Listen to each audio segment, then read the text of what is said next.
Dear colleagues, welcome to the monthly webinar for the Local Governments and Municipal Authorities Constituency. My name is Yunus Erikan. I'm the Director of Advocacy at ICLE Local Governments for Sustainability, and I'm the focal point of the LGMA constituency. This will be our last monthly webinar before we prepare for the upcoming COP29, which is scheduled 4 days later. Obviously, we will use most of our times about our preparations and agenda in Baku. This is a regular webinar that we are trying to make sure all our constituency members are aware of how we prepared for that. So you will watch a couple of background information. Today I'm joined by my colleagues Johanna Buchmann-Duck from the ICLE's events team for the explanation on the pavilion, and my colleague Ariel will also take us through the communications work around COP29, including our preparations for our press release and other communication material. We have a couple of other colleagues online. If needed, I would like to invite them also to contribute in the sections they lead. But I think we are aiming to make sure that we share with you the basic information, basic updates, and then open the floor for discussions, which is our practice. And just also let you know that this is really a work in progress, because the last 2 days we are finalizing. We will have our latest updates available online and others. So when you receive the final version of the slide, there may be some changes, but we are making sure that all information is updated by the time we reach to COP. Just to recap once again, also this is recorded and it is also uploaded on our YouTube channel, including the presentation made available to your mailboxes. So let's proceed. Again, who are we? LGMA is the voice of subnationals, cities, towns, regions. Since '95, the first COP, and we contribute the negotiations, action agenda. We support the presidencies, and we also interact with the countries who support multi-level action, as we brand them as Friends of Multi-Level Action. In addition to those webinars, we are also releasing monthly bulletins. The latest version was on the 1st of October, and this is also capturing the topics we cover. Next version will be tomorrow as the curtain raiser for COP29, and my colleague Ariel will take this as well. We also frequently have our WhatsApp group for our day-to-day or hourly coordination, especially when it comes to COP29 on site. We are discussing the climate advocacy of the subnationals in 4 phases. The first part, when we were acknowledged in the Agenda 21, and we were in the first constituency in the first COP, but because UNFCCC and Kyoto did not acknowledge us, the first 10 years was relatively low profile for us. And when the countries started to make a new climate regime in Bali, we said that on the way to Copenhagen, we want to make sure the advocacy succeeds so that we are recognized, engaged, and empowered for climate action. And the first results was by 2015 with the Paris Agreement, recognition of all of levels of government. Starting from that moment onward, we increased our engagement initiatives inside UNFCCC, outside UNFCCC. We have seen much more progress. In Glasgow, there was the term multi-level was in the UNFCCC for the first time in the document. And in Sharm el-Sheikh, we had the urbanization ministerial coming on board, the Surge initiative bringing urbanization into the agenda, and we concluded with Emirates, the Dubai COP as the milestone for us, because the parties are urged for multi-level action, which is really putting us in the heart of the national and global climate agenda.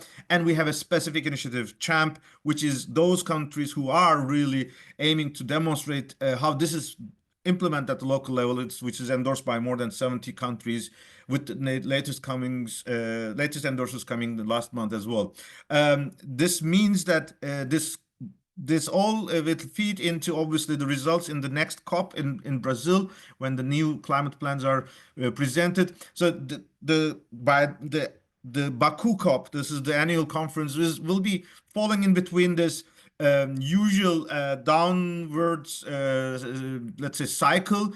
It's normal that every after a big peaking COP, there may be another COP which is not as high level or as concrete as possible, because the countries are digesting the decisions and preparing for the next one. But because there are not too much time between Dubai and Belem, Azerbaijan is also doing their best that the outcome from Baku will also ensure the success of Belem in 2025. And that is also supported with the initiative which had happened for the first time. The three top COP presidencies, Brazil, Emirates, and Azerbaijan, are working through a troika process, and that is also giving us the opportunity to influence that it is really a 2 years agenda that we are working on. Um, we are obviously we are following the UNFCCC agenda, but there is also a lot of topics on urbanization, multi-level, and climate action across the other UN spaces. Especially this year was unique. We had three conference of parties of three Rio conventions. All of them are overlapping in the last couple of months. We just concluded biodiversity. After Baku, we will go to Riyadh for desertification. This week we are in Cairo for the World Urbanization Forum. It's not a negotiation process, but it's an important opportunity for urban community. And in September, we also had the Summit of the Future, which all influences the outcomes. Other than the UN processes, we of course gather our own strategic planning under the LGMA-led processes, be it in Belém, be it in Barcelona or Bonn, the new climate weeks in Baku, in London. These are all type of events that we are mobilizing ourselves, but we also contribute outside the UN space like G7 and G20, so that the urban voices are heard. Um, I am delighted to inform you that the LGMA COP29 joint position is now officially, as of today, endorsed by more than 70 partners. This is a decision. This is a process that we have been implementing since May this year. We have worked on the draft. We have come up with four distinct documents. One is the executive summary, like our highlights of our messages, which is focusing on three areas: multi-level action, finance, and integrated climate action. In that sense, we have provided additional text for negotiators and our delegation as an annex to this joint position. And I am delighted to inform you that with the deadline of yesterday, we have reached to more than 70 partners across the world, either the networks of local governments or themselves, local governments individually, have endorsed this position, which gives us a strong power to speak with unified voice and diversified voice. We are aware this year's COP is in terms of the sequence of the events is a bit different than in Dubai. In Dubai, we had in the first week had a lot of activities. The local climate action summit and the urbanization ministerial was in the first week. This year, there's no local climate action summit, but there's still leaders gathering.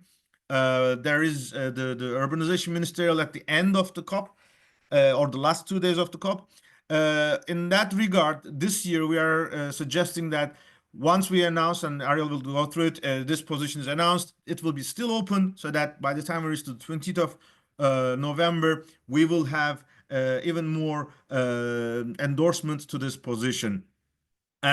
With this power of collective action, we are also very happy that more than 100 political leaders, councillors, mayors, governors across all levels of the subnational and local governments are planned to be in Baku throughout these 2 weeks, which are supported. They are all supported by the diverse partners of the LGMA constituency. You just see the screenshot here, but we will make sure this information is available before COP, and we will make sure they are engaged actively in throughout the engagement throughout the 2 weeks of COP29. In that regard, our engagement is focusing on the blue zone. There is also the green zone. You will see the map in a couple of minutes. We are primarily focusing on the negotiations area, and this is also diverse. There is a number of different activities. We will be, of course, delivering official 2 or 3 minute statements in the UNFCCC plenaries. There will be an urban agenda in the World Climate Summit. Marrakesh Partnership will have its own events. We will discuss what is the agenda of multi-level action and urbanization pavilion, but we also know there are other pavilions as well. In that regard, we are assuming that these 2 weeks will complement each other. The discussions and the outcome of one meeting should be contributing to the other, and they all culminate at the Ministerial on Urbanization on the 20th of November. In that regard, we are very happy that COP29 presidency and UN Habitat has now confirmed that there will be an urban side event during the leaders' presence, which is very, very positive for us. This elevates our visibility of our activities, and this will be the moment where the COP29 Presidency Initiative, Multi-Sectoral Action Pathways, which is aiming to bridge the commitments from between the three COPs, Surge, LGMA, Surge, Champ, but also make sure that the continuity continues beyond COPs, the World Urban Forum, the World Environment Day. So that is also very, very powerful for us. After this, or in parallel this, there will be in the first week with the negotiations on some key topics. One of them is very important for us. The mitigation work program this year in 2 sessions, third and fourth dialogue, focused on cities, building and urban systems. This is important. The last time such a dialogue was held was in 2013 in COP18 in Warsaw, and that was critical to reach to this Paris Agreement decision. So with the outcome of Paris, with the Emirates consensus on paragraph 161 and Champ Initiative and numerous efforts on multi-level indices, this working program negotiations, which will be led through a contact group, will have important outcomes for us, and then we can feed this into the ministerial at the end of the second week. Throughout these 2 weeks, there will be specific discussions on finance, and there we are aiming to contribute in how the local and subnationals can contribute into this elevated money, the climate finance from global north to south, reaching to not just 100 billion, but trillions of the US dollars, including most of it reaching to the urban development. But we'll also be focusing on topics like the non-market approach, Article 6.8. Ministerial dialogues are diverse. The conclusions are not immediately as decisions, but the discussions in these ministerials are important, and we will make sure LGMA voice are heard in every dialogue. In the middle of this 2 weeks, there will be the Urban 20 Mayor Summit in Rio on the 18th, 17th of November. The day after, on Monday, there will be the outcomes that will be discussed, and we will also make sure these feed into our strategies and inputs, especially in the second week of COP. In that regard, we have now populated all our entries, and we will make sure that there will be a compilation of these events that you will be able to receive with tomorrow's mailings. And of course, we are working hard. Our colleagues in UN Habitat, they are currently in Cairo for the World Urban Forum, but they will be giving us latest updates in the next couple of days on how we are advancing for the third session of the Urban Climate Ministerial, which will be consisting of a high-level opening, 4 roundtables at the ministerial level, and a conclusion, hopefully at the multi-level action and urbanization pavilion, which is demonstrating the expansion of this topic in the climate space. I give the floor now to Johanna. Johanna has additional slides, so she will share her screen with regards to our plans with the urban multi-level action and urbanization pavilion. Great, thanks. So I will just pull up my screen here. Perfect.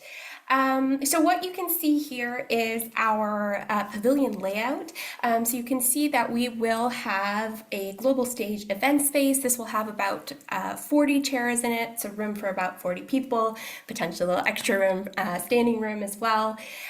We will have a tech room, back office space, a reception, and there'll also be a screen there, and this will be showing kind of in a loop different material. We'll have a meeting room and then also a networking space. And for those of you that have become accustomed to our layout of the pavilion the last couple of years, this network space is a little different, and hopefully you'll find it beneficial. So it's separated off. This gives you space to meet with people, talk a little bit more openly, since it's not right there in the event space. So hopefully you'll come and check this out. Did you want to add anything to the layout, Eunice, or I'll go on to the, okay, great. So just going to the next slide. Perfect. So here we are just indicating where you will be able to find our pavilion. So we know now that we are in Area E, and our pavilion code is I-15. So you can see there where we've circled. It should be relatively accessible, and we're well located as well, close to a number of other key organizations. Then here we have the program. We're very excited to be able to present this, and tomorrow we're also aiming to have this online by the end of the day, so you'll be able to go and explore more. I know the resolution here is probably not the best for you to look at each individual event, but you'll be able to do so soon. You can see here that we have a full program. Those white spaces might look big, but those are only 30-minute buffers that we switch from one event to another. So it really is a packed program with events happening all day. You all can also see here the co-conveners, our co-hosts, and importantly, our event partners as well. So thank you to all of them for making this possible. And just lastly, zooming in a little bit, this slide, I hope, makes it a little bit more legible to see some of the different topics. We're really excited to share some program diversity this year. Would you like to add anything, Eunice? Thank you, Johanna. Maybe a couple of additional points. First, on the location and where we are. If you go back to the blue zone, those who have been in person in those conference parties, we're all suffering. The space is always expanding, and it's many times is a challenge for all of us. I know in many cases that by the time we learn what is where, the COP is over. So it's really a marathon, not just politically, but also literally a marathon that you go from one place to the another, and takes a lot of time for that. But let's be aware, Baku has an advantage. It is hosted in a stadium. I remember the last time it was in Warsaw, there was another stadium which was hosting a COP like that, and the advantage is that this gives you that it's the walking distance are not that far between the spaces. The event spaces, the pavilions that we're talking about, are immediately after the security, and then the side event rooms on the left. From this is very likely when you go there, you would see that it is a constructed area, and then the permanent space, which is the stadium, will be the place where the negotiations are taking place. So the time between, we hope that it is still manageable. If you go to the in that slide, I remember we have seen, for example, in Dubai, there was cases where some of the pavilions were in the first floor or even second floor. There were different buildings. Here we are all on the same floor. There's no elevation. The spaces at the moment when you enter this hall, the big tent, it's at the end, which is of course a challenge for you to find it. But we're also aware there are some opportunities. For example, expected visitors for our neighbors, like the Africa Pavilion, the Multilateral Development Bank's Joint Pavilion, or UNDP Pavilion is just around us. So we hope that this space for LGMA and multi-level action and urbanization will also be as dynamic, and that this will give you the time for your interaction for others as well. When we go to the agenda in our pavilion, a couple of points we may think about is that we are making sure that the first day, on the 11th, we do not host an event. It's technically much more safer because the first days are always challenging. We are officially kicking off with our high-level opening on the 12th of November, Tuesday at 10 a.m. with high-level partners from the co-conveners and co-hosts. Actually, throughout the day on the 12th, you will be hearing that there will be the leaders around. This means that the space may have some restrictions, especially in the blue zone, with the leaders' presence. On the 13th, we discussed that the Leaders Summit is continuing, and we said that on the beginning of the 13th, at 10 a.m., the LGMA constituency leaders will also be sharing their insights that refers to the position or other topics. We also have a diversity of leaders from Brazil, from Tokyo, Istanbul, California, hopefully, Committee of the Regions President, Tirana, so that this reflects the diversity of our cities and leaders and regions in this space. Once our official LGMA high-level opening, LGMA response to COP is finishing, 45 minutes later, we will be supporting the presidency's event on the urban side event with some of the leaders expected to join. You would see that the rest of the days there are different themes led by different partners. We will also host the LGMA daily briefings in this pavilion. This is 30 minutes in the morning where we strategize our activities. I'm also hoping that this will be the moment where we will also get the results of our negotiations and then define our ways of engagement in a more updated manner. And again, this year's innovation, we will have a workshop on NDCs 3.0 led by UN Habitat, and we will also host the closing of the urbanization pavilion, urbanization ministerial, including very likely with a reception on the 20th of November. We also have some partners like Saitama City on the G7 event, as well as Scotland to have their own receptions throughout the 2 weeks of this pavilion agenda as well. So maybe we conclude this, and during the Q&A, we can also come back to the pavilion once again. One thing maybe we should be aware is that this year we do not have web streaming, live web streaming from the pavilion. This means our communication is even more important than ever.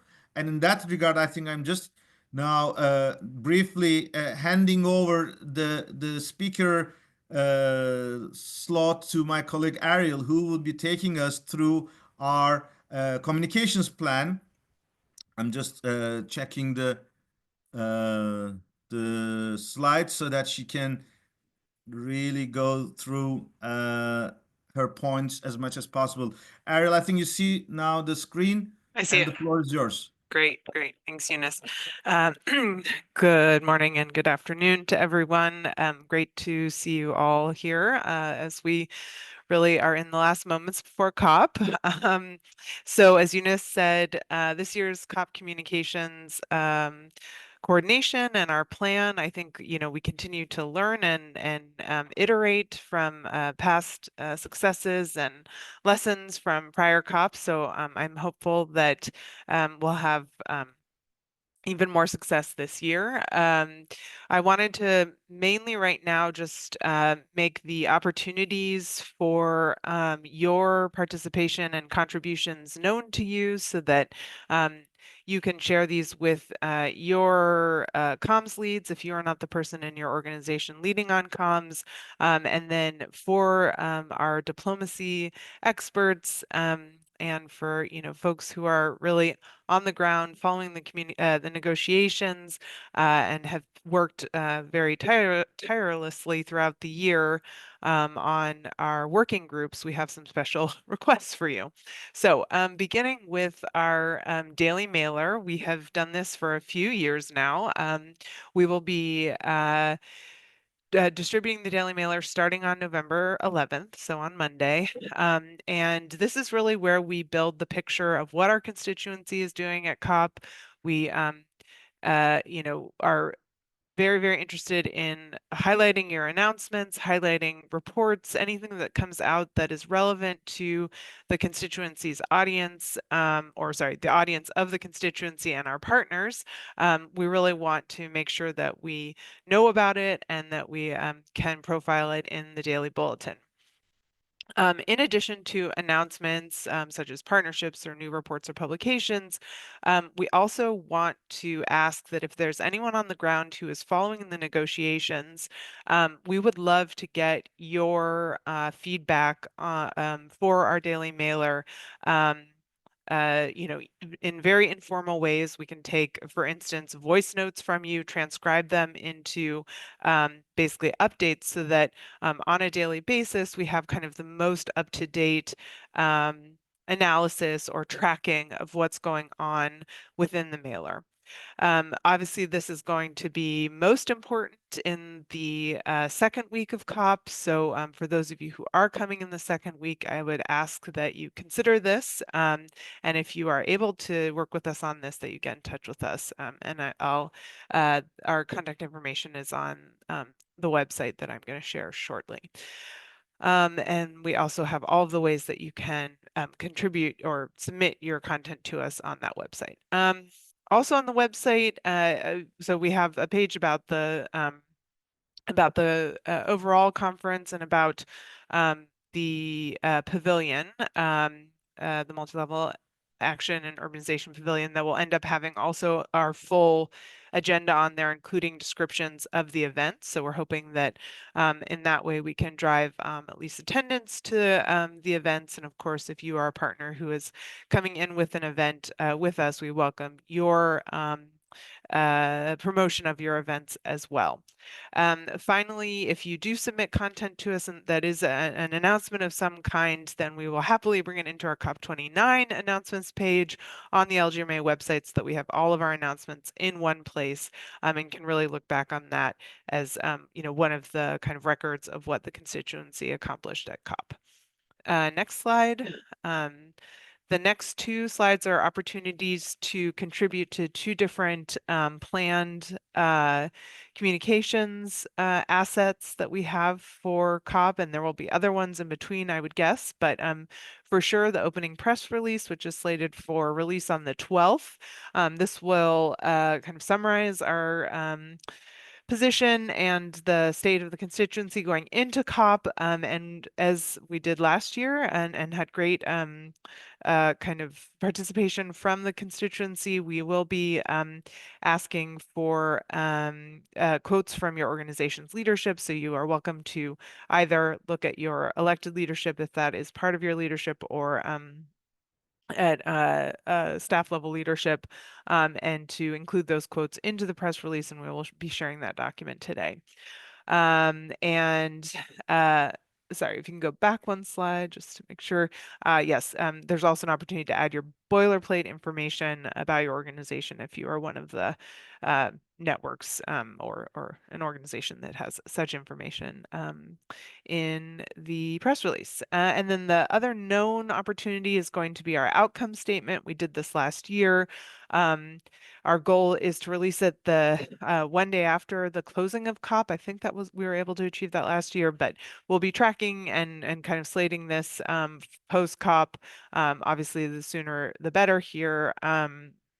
We're seeking kind of two ways of participation here. One, again, leadership quotes if you are able to submit them. But sort of even more substantively, looking for assistance in crafting that statement. So again, if you were leading in work groups or highly participating and following either the negotiations or other outcomes from COP, that you contribute your thoughts on what the constituency's position on that should be, or not position, but statement on the outcome should be. And we really depend on kind of all of the experts that we have in the room to help us to craft the right position. It is a bit of a kind of writing by committee, if you will, but I think in the end we've had some very good outcomes from that process. So we look forward to your participation in that. A couple of things to note.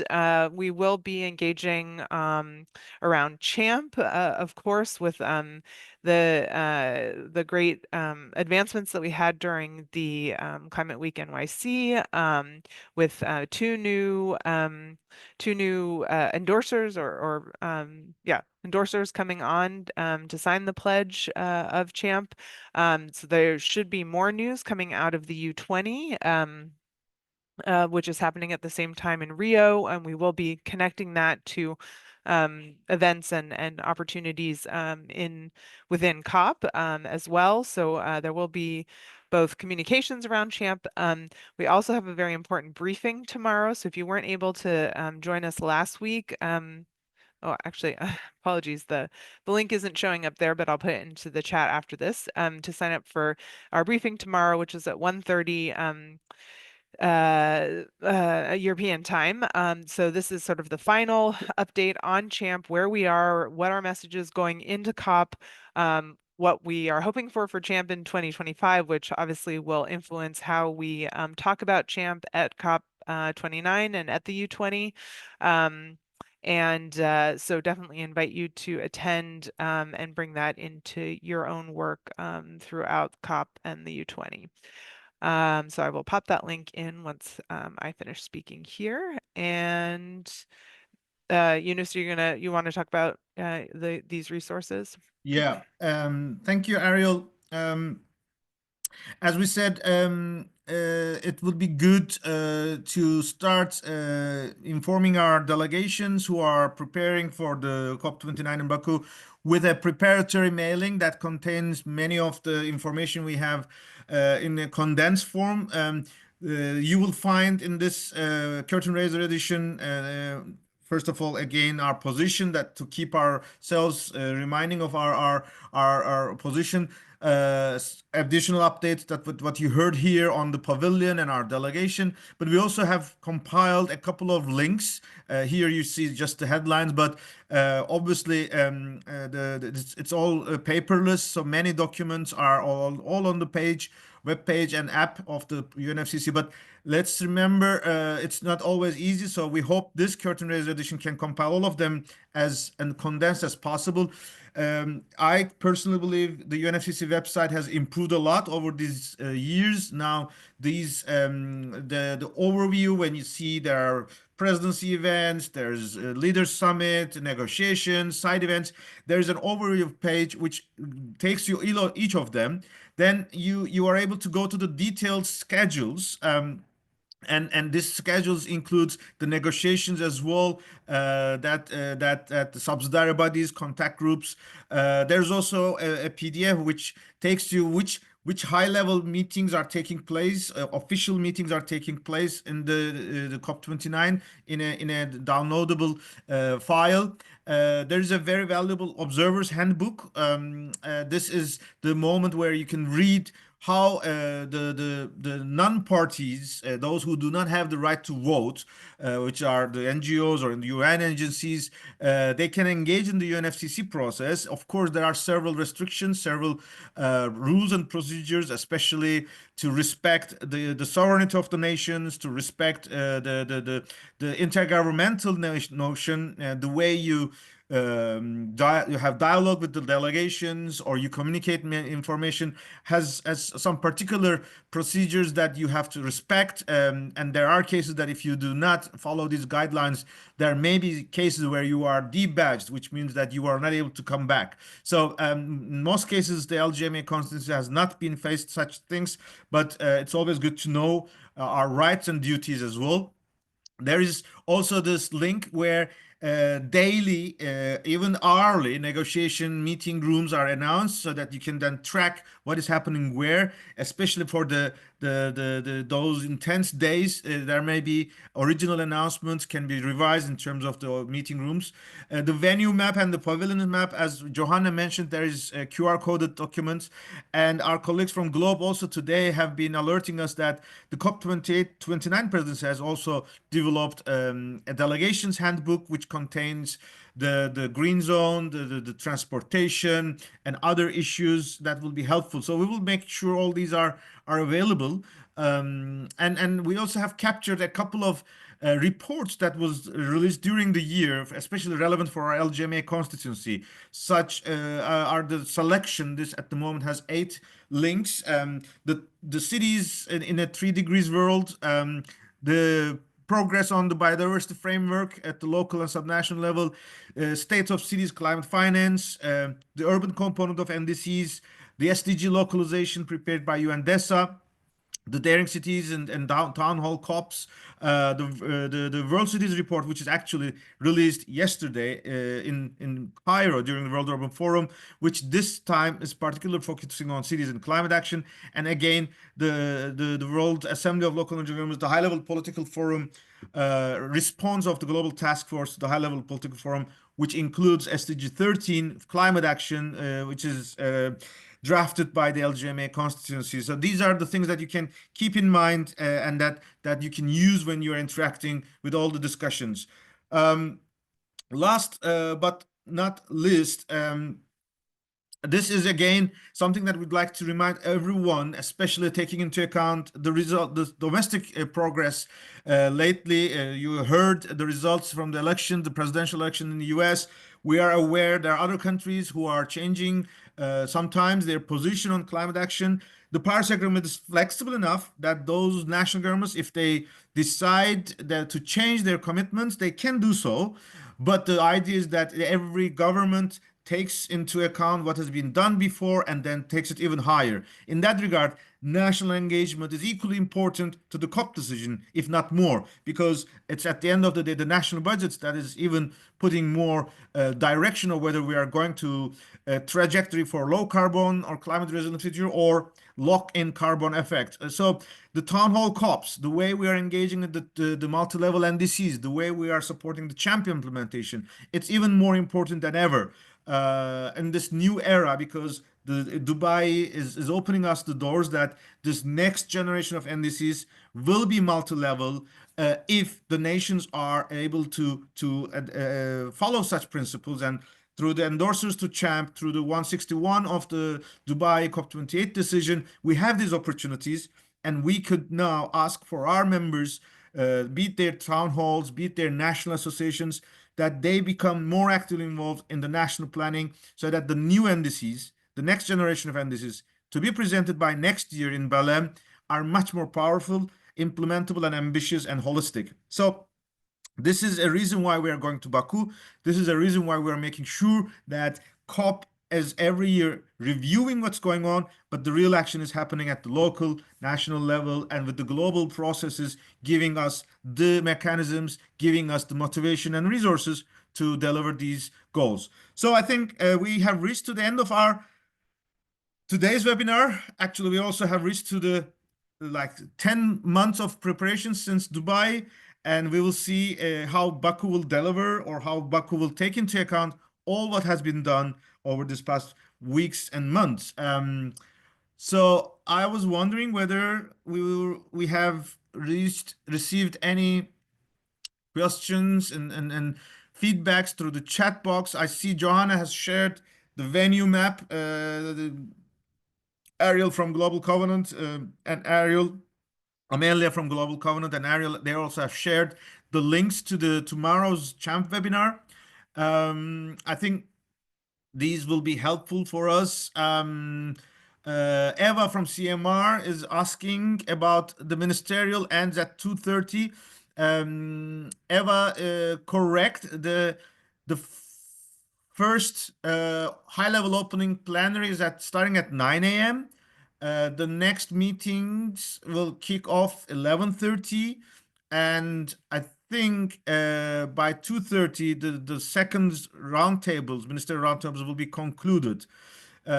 We know at 3 p.m. there is a press conference scheduled, so you are right that 2:30 we are expecting the roundtables to finish. The reception on the 20th will be open to all local leaders, advisors. Correct. This will be at the pavilion. We just want you to wait for some additional updates from our side, because this year with the logistical arrangements of the pavilion, we had serious difficulties, challenges. We hope we will reach to the level we have asked for in terms of its capacity and features, including services that is favorable for us to make sure that we will have a good reception. Therefore, we still would recommend you to wait for updates from our side, but the goal is that after a very light closing, which will give us the motivation to digest what has come out throughout the day or throughout the 2 weeks, and start prepare for our journey towards Belém in 2030, 2025.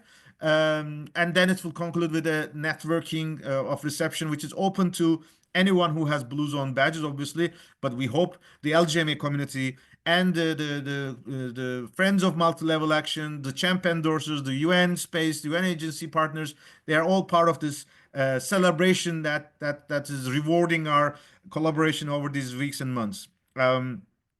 So that will be our hope, and we look forward to your joining as well. Eva is also CMR, continuing in the Q&A box. Allow me to thank you, Yunus, personally, for your outstanding commitment to keep us updated, and also your whole team. COPs are not COPs without your support. Thank you, Eva. This is really so nice to hear, and I fully share this same congratulatory remarks, both for me and my colleagues inside ICLE, but the whole LGMA family. I think we are really demonstrating that we are learning from each other. We are creating this space together. We are expanding. We have new partners, as you have seen, our pavilion partners, and we are making sure that the success of the climate action lies through the hands and through the collaboration with local and regional governments across the world. So that's definitely something that we are very happy, and personally, of course, institutionally, we as ICLE are proud and so delighted. Yes, it will be another 2 weeks journey in front of us, and if you calculate the over hours, it will probably, in terms of maybe more than 2 weeks in total of time that is allocated. But still, especially in these difficult times, you are all aware it's not just politics, but we are hearing disasters happening all around the world.